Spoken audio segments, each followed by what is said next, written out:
industries of Cuba. I invite you to address the Assembly.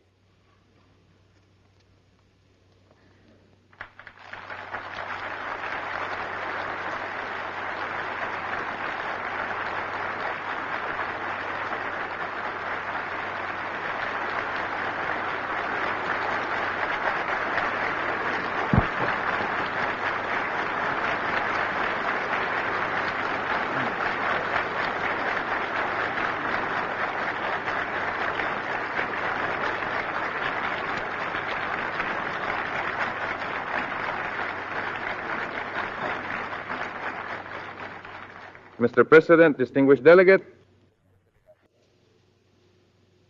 the Cuban delegation to this assembly is pleased to begin by warmly welcoming the incorporation of 3 new nations to the significant number that discuss world problems here.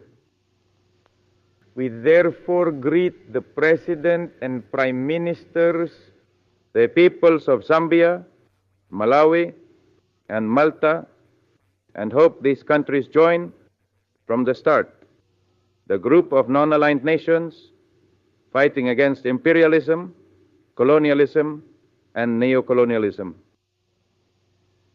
We also extend our greetings to the ruling classes of Latin American countries against our revolution. In others, sadly, it's the result of the blinding allure of wealth. As everyone knows, after the tremendous commotion called the Caribbean crisis, the United States entered into certain commitments with the Soviet Union, resulting in the withdrawal of certain types of weapons, which the continuous aggressions from that country, such as the mercenary attack at Playa Girón and the threats to invade our homeland, forced us to place in Cuba as an act of legitimate and unyielding defense. Did the Americans also think that the United Nations should inspect our territory, to which we emphatically refused, since Cuba does not recognize the right of the United States or anyone in the world to determine what type of weapons it can have within its borders?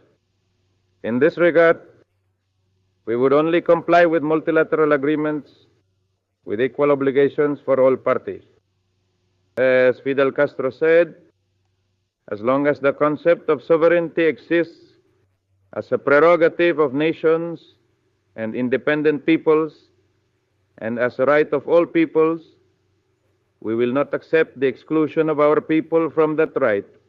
As long as the world is governed by these principles, as long as the world is governed by these concepts that have universal validity, because they are universally accepted and embraced by the peoples, we will not agree to be deprived of any of those rights. We will not give up any of those rights. The Secretary General of the United Nations, Bhutan, understood our reasons. However, the United States sought to establish a new arbitrary and illegal prerogative, violating the airspace of any small country.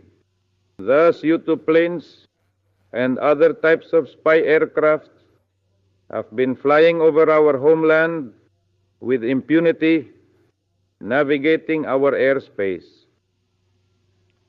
We have issued all necessary warnings to stop the air violations, as well as the provocations by Yankee Marines against our guard posts in the Guantanamo area, and low-flying plane maneuvers over our ships or those of other nations in international waters. Pirate attacks on ships different flags and spy infiltrations and saboteurs more in our country.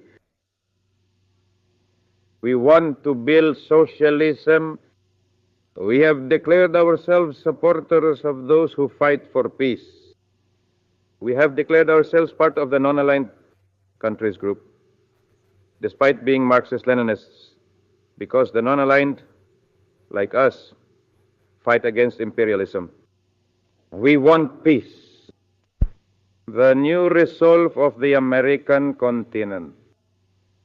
It is embodied and summarized in the cry that our masses proclaim daily as an undeniable expression of their decision to fight, paralyzing the armed hand of the invader, a proclamation that has the understanding and support of all the peoples of the world, especially from the socialist bloc led by the Soviet Union. That proclamation is or homeland. or a death